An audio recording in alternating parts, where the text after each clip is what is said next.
자, 이 시간에는 이제 영상을 하나 좀 볼 겁니다. 이제 영상은 한 25분짜리 영상인데요. 아마 충분히 여러분들에게 좀 도전이 될 만한 영상일 것입니다. 작년 초에 저희가 아프리카 선교를 갔었습니다. 그러니까 우간다 선교를 이제 콩고를 갔었고 이제 우간다를 갔었는데, 콩고에는 불어권 제자들이, 여러 나라의 불어권 제자들이 들어가서 사역을 했고요. 우간다에는 여러 아프리카 제자들, 저희하고 같이 동역하고 있는 아프리카 제자들이 찾아서 우간다 전역으로 사역을 했던, 그러니까 저희가 어떻게 사역을 하는지를 볼 수 있는 건데, 요거를 누가 만들었냐면 참여했던 제자 중에 멕시코 제자들이 있었습니다.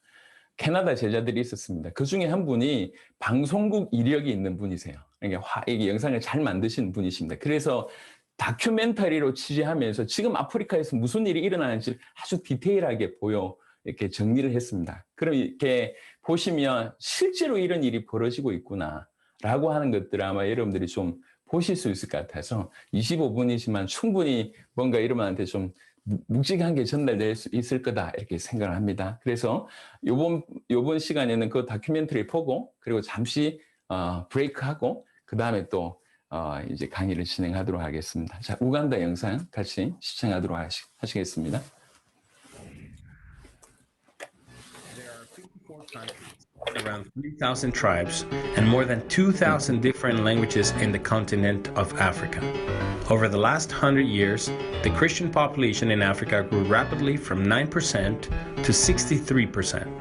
However, folk religious beliefs, prosperity gospel, and unhealthy mysticism entered the church and corrupted the gospel.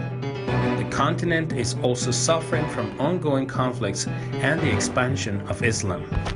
Praying about this, the church has failed completely. I wanted to give up ministry. Those are the kind of testimonies that we have. Many people think what Africa needs are materialistic aids, better strategies, and well-developed programs.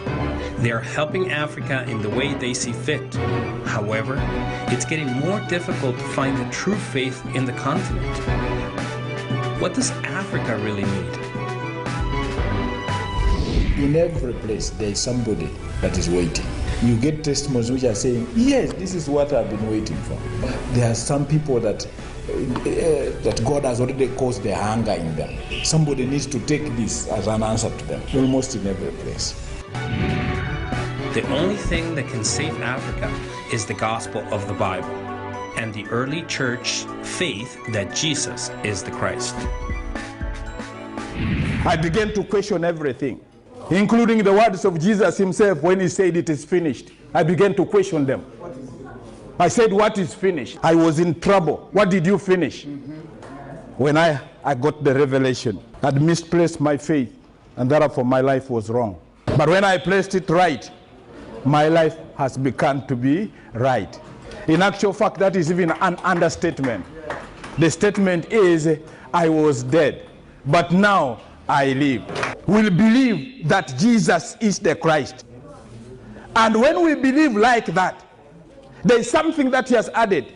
Whoever believes like that will have life in his name.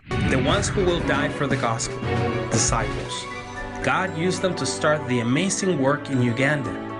Pastor Ekopai received the gospel of the Bible 2 years ago. Although he was a bishop who led several churches and pastors, he wholeheartedly confessed, I need the gospel, not someone else. The gospel is life. Afterwards, he began to preach the gospel of the Bible in spite of many difficulties. Meanwhile, few Uganda disciples living in Korea also embraced the gospel of the Bible. They became a good team with Pastor Ekopai and challenged together to preach the gospel to all parts of Uganda. Received the gospel, I noticed that this is what my life needs. The first time when I met the disciples in Korea, it really opened my eyes to what the gospel is and the reason for even my ministry. It has been an amazing and an eye-opening experience for me to see that it is not just about me and the people that are close to me, it is something that must go all over the world. God prepared me for it before I met Pastor Cho, because they found me praying and fasting, asking God what I am going to do for Uganda. So from there, my life changed. I received peace. I saw answers to the prayers I've been praying. Then I started sharing the gospel with some of my friends here in Uganda online. So we started now focusing on how to save Uganda. I believed that God took me to Korea for this purpose. All my day I long to see Uganda saved. Regardless of trials and tribulations, they didn't give up, and God opened the doors for them to influence the entire Uganda with the gospel.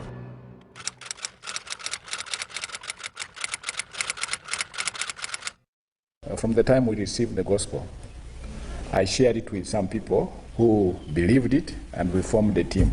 And then we got the conviction to go to share it in the regional cities. We decided that let's do a pastors' conference as something that will push us to bigger things, because we were already looking at the movement in front of us. But we said, how do we do it? How do we get there? So that's why a pastors' conference was caused in Bugade. In that conference, we had 168 pastors attending, almost 170. Some people came from Eritrea, from Sudan, and from Kenya. So that was the beginning of trouble for Uganda. For instance, Mbarara opened because of disciple that was there. He went to Mbarara directly after Bugade, and he started organizing for us to meet the pastors. So we immediately then organized what we called mini conferences in preparation for the evangelistic movement. So the purposes of the mini seminar, to introduce the gospel to them, in order to awaken in them a desire in which they want to hear more. They want to get into the depth. But it was exciting. Some people say, even committed themselves, this is the gospel that we desire for our region. So from Soroti, we went to Kasese, and then to Hoima. Then from Hoima, when we went to Amorata, to Lira. Then from Lira, we went to Gulu. And from Gulu, we came back again to Soroti. When finally the disciples of Uganda that were found in Korea, when they came, in our planning meeting, we gave ourselves the regions. That was the final push. First, I traveled to Hoima to meet with Pastor Kukiriza, who attended the mini conferences.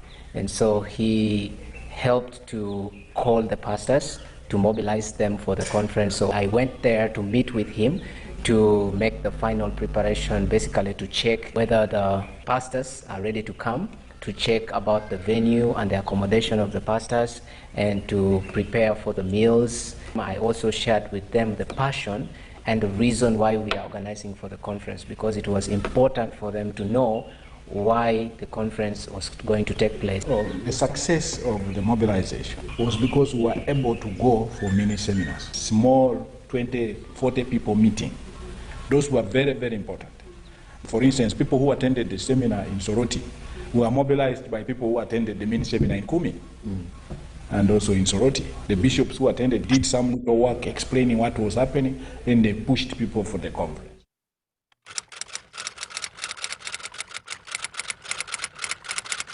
Our travel was very, very rough. We arrived in Kasese just to go and sleep for a few hours, and then the next morning you are standing to speak. Again from Kasese, you are supposed to go to Hoima where there is no connection. There were those that said, no, this is heretical.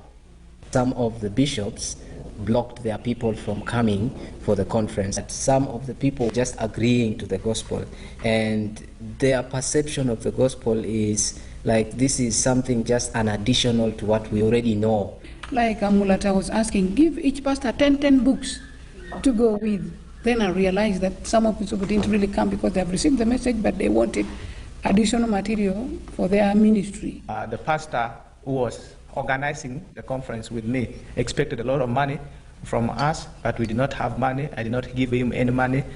And also when the time came for the conference to happen, he did not pay much attention because he saw that there was not much money. But all God has been faithful that the worthy disciples are found.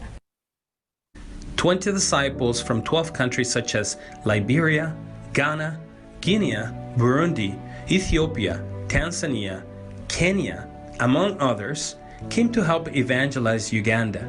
They were scattered to 8 regions of Uganda, enduring a long travel by public transportation.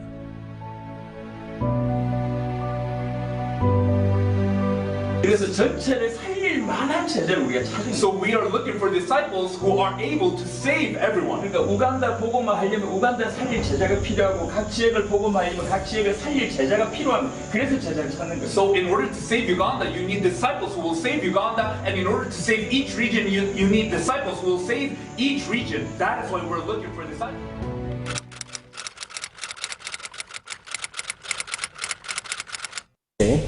The reaction to the gospel was very overwhelming. Most of the people actually said that we want to hear more. Actually, the translator for Kasese was so much moved by the gospel. So in his own testimony, he said whenever he listened, it would hit him first and then he would be able to translate. Gulu was amazing. We had over 60 pastors attend. People say that this is what they have been waiting for. So many people testify that they have got answers to their questions in Gulu. Many big pastors received the gospel in the city. Even the overseer of Gulu Pastor Association, he said this is so powerful and is going to be like Priscilla and Aquila in Gulu, that whoever comes to Gulu and preaches the gospel for him is going to discern to see whether what they are preaching is really true. So Gulu was overwhelming. Mulata. Yeah, the reception in Mulata was very amazing. The first day we had 54 pastors, and the next day we had 64, meaning that those that had attended the first day went and called their friends, come, you're missing out on something. They were very receptive, and what made it even much easier was that the person that was interpreting went deep in the gospel and he made it very easy in their local language, making it even go deeper. Though some of them missed the point, but most of the people who testified were saying, this is it. We have got the thing that has been missing, the missing link, we found it now. Soroti was moved. The gospel just moved, the work, the ministry that was done there moved Soroti to the extent that they decided to collect money to support the ministry in Korea. They formed up a committee to continue this work. So that money was given to them, that this is where you begin from. The coordinators that came with people from the regions have decided to form themselves into a national committee because they want this gospel to go further. That committee is to mobilize the whole country. Now, it's not anymore their regions. They now want to reach out to the whole country. The team invited the disciples who embraced the gospel deeply in regional meetings to the intensive disciple seminar in order to help them to understand the gospel more and to take a real action to evangelize their nation. The seminar went on for 3 days as the team shared the contents of the gospel in depth, and the hearts of participants were burning with them. After the message sessions, they gather in the evenings to discuss how to save Uganda and the neighboring countries with the gospel and plan for specific actions. All participants agreed to help each other's regions to spread the gospel.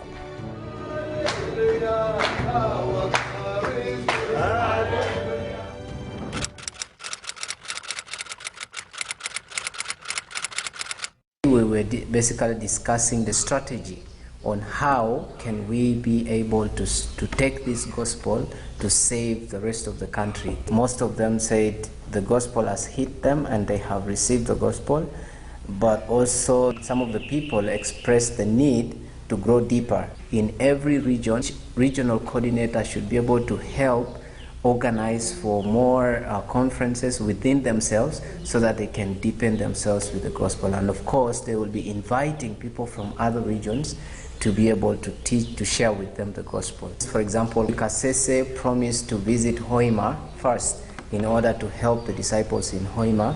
They can mobilize the other disciples who were not able to come here for the national conference.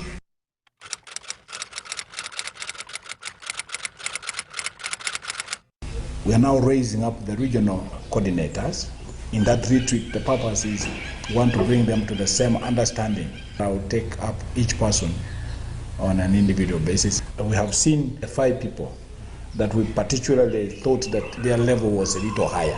They will assist the regional coordinators in the programs that will be determined. But before they do that, we're also having a meeting with them. And we shall meet in Kenya, not here, because we are heading to Kenya with them, all of them, and there we're going to help Kenya. There will be a pastors' conference. 30 pastors have been organized. We are arriving one day before the conference. We shall be sharing together first before the conference itself. Sharing that we want to have that one day, we shall see what level and try to balance of all of us so that when we come back from there, they will have grown up. They can be very useful for regional coordinators. So I believe that way we shall find now disciples going down for the sub-regions, for the districts. Then from the district we want to go down to the sub-counties. Then from the sub-counties we want to go down to the villages. Once we get people from in every village, in every sub-county, in every county, that's our target, to take Uganda for Christ. Catch the youth at university. So that is another strategy that's going to be very powerful for Uganda.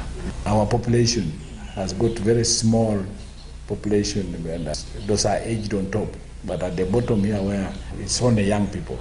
So when we catch the youth, we are catching almost all the population of Uganda. For the youth, we have already set a committee. Then we have regional coordinators. We want to have a small fellowship, but not a denominational fellowship. We are going to have it in Kampala, Gulu, and have it in Soroti. In Uganda, every university has a Christian Union Fellowship. They go for missions. Every semester, students go for missions in different parts of Uganda. If this youth receive the gospel, that means as they go for evangelism, they will be sharing the gospel. And in a short period of time, I believe that Uganda will be saved.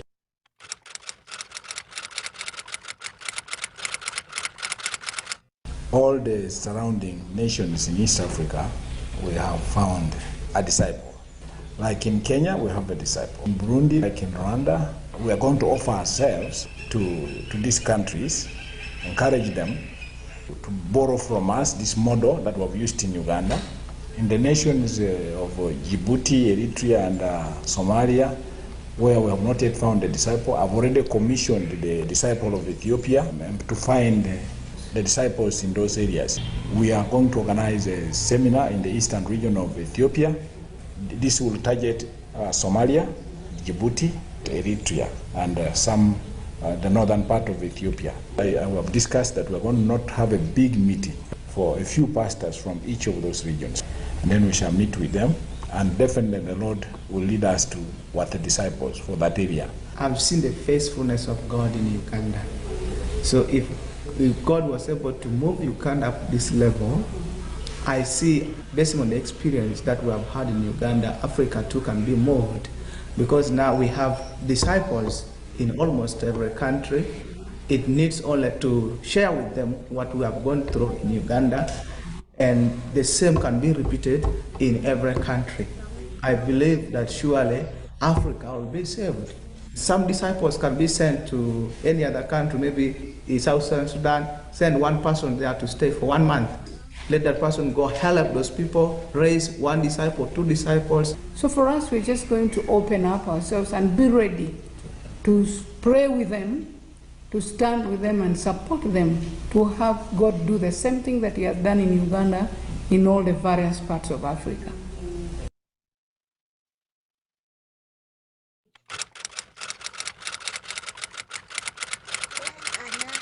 In Uganda, there's been a lot of mix of cultism, prosperity, miracles, that you find people running from one church to another, looking for solutions which they can only get in Jesus the Christ. This message is going to all the 4 corners of Uganda to help people find their place back in God through the true gospel. I saw the need for the gospel. Everybody in Uganda needs it, because there is nobody who has it. When I looked at this, the situation of the church, I surveyed in every place. This one is what Uganda needs. My passion right now is to see that the gospel reaches to every village in Uganda. I believe it is possible because God has done it to this far. And I was also grateful to God for the teamwork, both the local teamwork and also the international team that came around. Bishop Ekopai couldn't do it alone, but he needed the team to prepare, and also even the team that came were very willing to work with him to reach Uganda in various corners. In every place, there is somebody that is waiting. There are some people that God has already caused the hunger in them. And somebody needs to take this as an answer to them.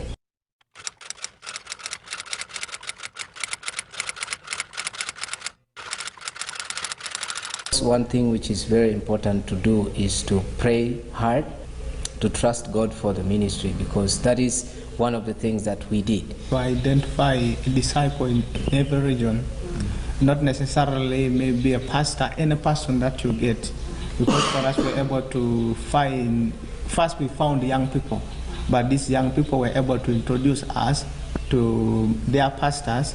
But first build a team, because I had people in Korea already, and though they were there in Korea, we could meet online. And then we would plan together. They were a great help, and some of the places where I wanted to go, I would say, anybody in this place, and they would say, no, there is this one, get in contact with this one.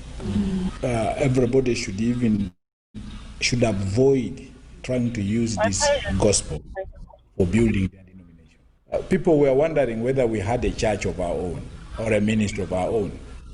We never talked about it. We are not here because of my ministry, we are here because of world evangelizing. Through this Uganda ministry, not only Uganda was greatly influenced by the gospel, but also other international disciples who came to help Uganda were encouraged and edified. Their spiritual eyes were more open and their hearts were burning even more with the desire of evangelize the whole Africa. For the past 2-3 years that the gospel has come to Africa, actually we didn't have a clue or an idea of how the work of evangelization in our days in Africa should be done. And maybe one of the biggest mistakes we did, Bishop Occupy, was that we wanted to do the work of world evangelization our own way, the way we think. And that created a bigger hindrances for the bigger door to open for Africa. This is not the work of man. God himself came down to Africa through Uganda to come and build a railway line for us.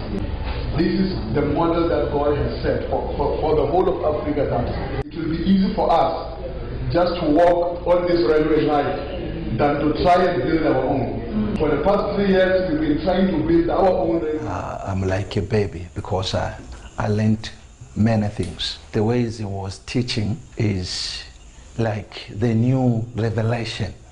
When the gospel comes to you, it comes as a revelation, and that revelation has strengthened me. When I went back home, though I lost my 8-year-old son, but with the gospel, the light of the gospel shining in me, I could not be silent but to continue sharing the gospel. And after this Ugandan mission, I'm going back to continue from where we started and to work together as a team to see how we can move through the length and breadth of Liberia, Guinea, Sierra Leone, and the entire West African region.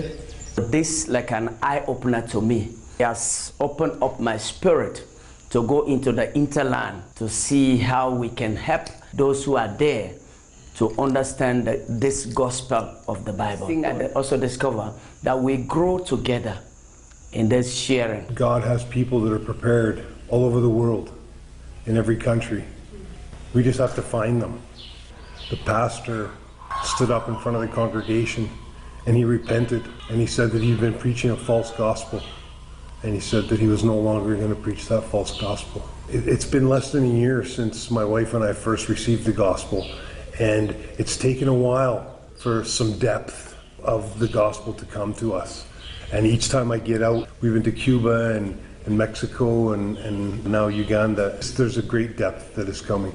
We have some plans, we have some doors that have opened in the eastern side of Canada where we're going to be doing, sharing the lectures with people, and we're going to be knocking on church doors. We're going to be working hard because I see that that's what it takes. We have to work hard at this. 이번에 사실 이제 우간다에서 이런 제자를 찾고 그 제자가 더 깊이 있게 복음을 받는 이런 일이 있었고요.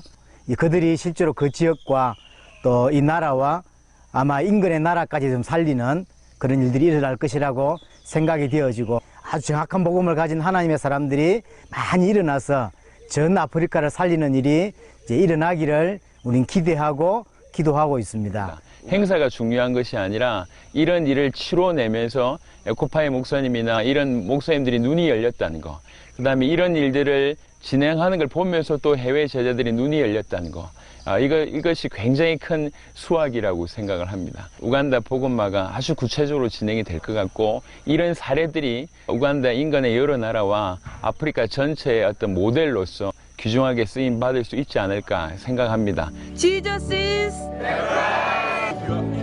Use this gospel to turn the world upside down, Lord.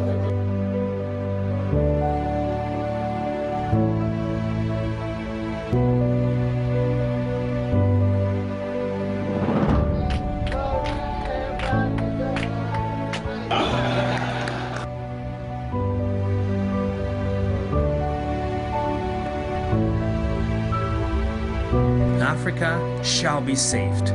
Maranatha.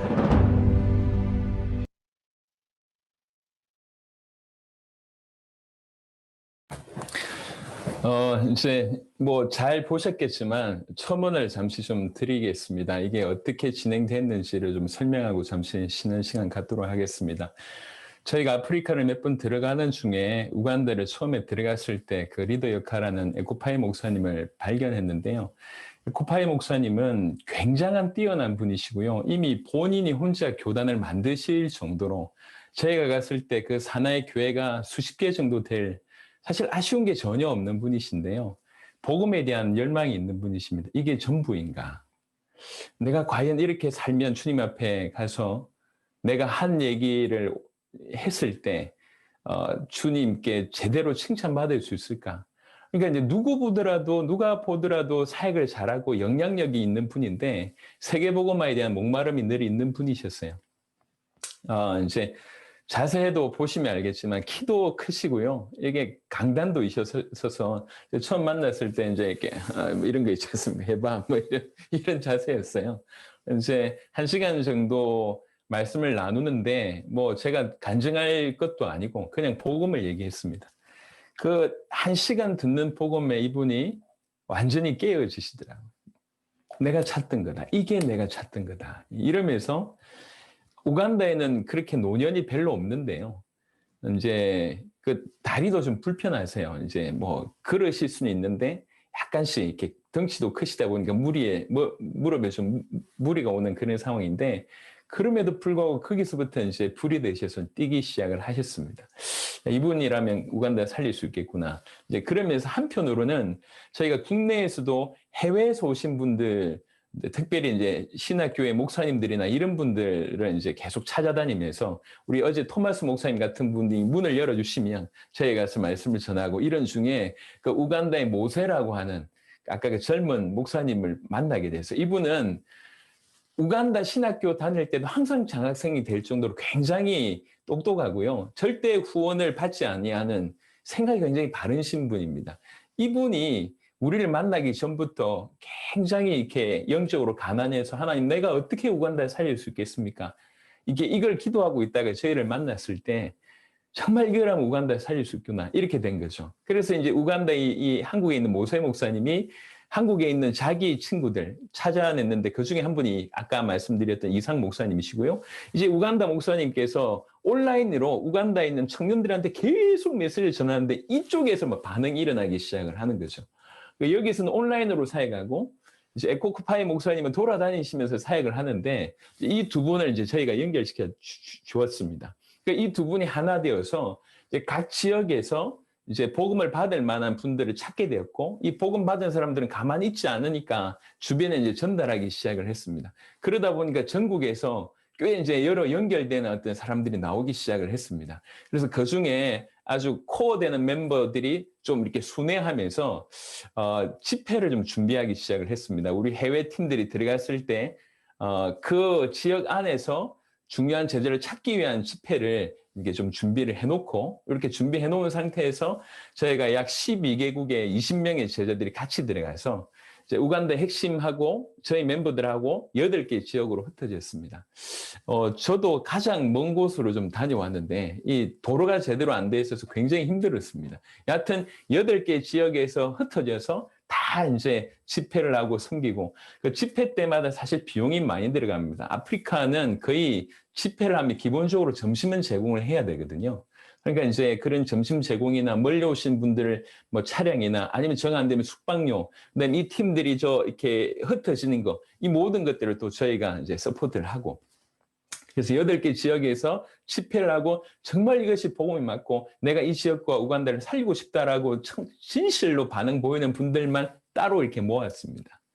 그래서 해외에서 오신 제자들, 이제 우간다에서 찾은 제자들 이렇게 모아서 이제 사흘 동안 이제 제자 수련회를 진행을 했죠. 그러니까 이제 그때는 이제 해외 제자들의 메시지도 하고 저도 말씀 전하고 하면서 이분들에게 더 선명하게 복음이 전달되니까 이분들이 이제 가만히 있을 수 없다. 우리가 우리나라를 정말 살려야 되겠다. 이렇게 뜨겁게 일어나면서 자연스럽게 좀 구체화되기 시작했습니다. 그러면 구체적으로 우리가 어떻게 우간다를 지속적으로 살릴 수 있을까?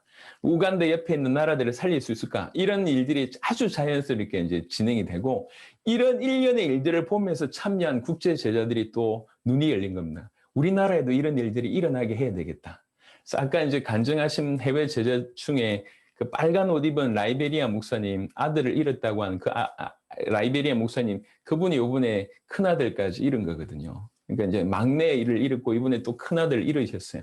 근데 이제 장례식 한 제가 며칠 됐는데 그 장례식 하고 나서 글을 보내왔는데요. 멈추지 않고 지금 또 라이베리아 복음화하고 있습니다. 그러니까 여러분 보셔서 알겠지만 저희는 행사하는 사람들이 아닙니다. 정말 복음이 제대로 들어가니까 이 복음으로 진짜 내 나라 살리고 세계 살려야 되겠다. 이렇게 지금 뛰고 있는 게 저희가 여러 가지 사역했던 것 중에 하나를 지금 다큐멘터리로 만들어서 여러분들 보여드렸고 사실 지금 이 역사가 지금 이제 여러분 앞에 지금 와 있는 겁니다. 할렐루야.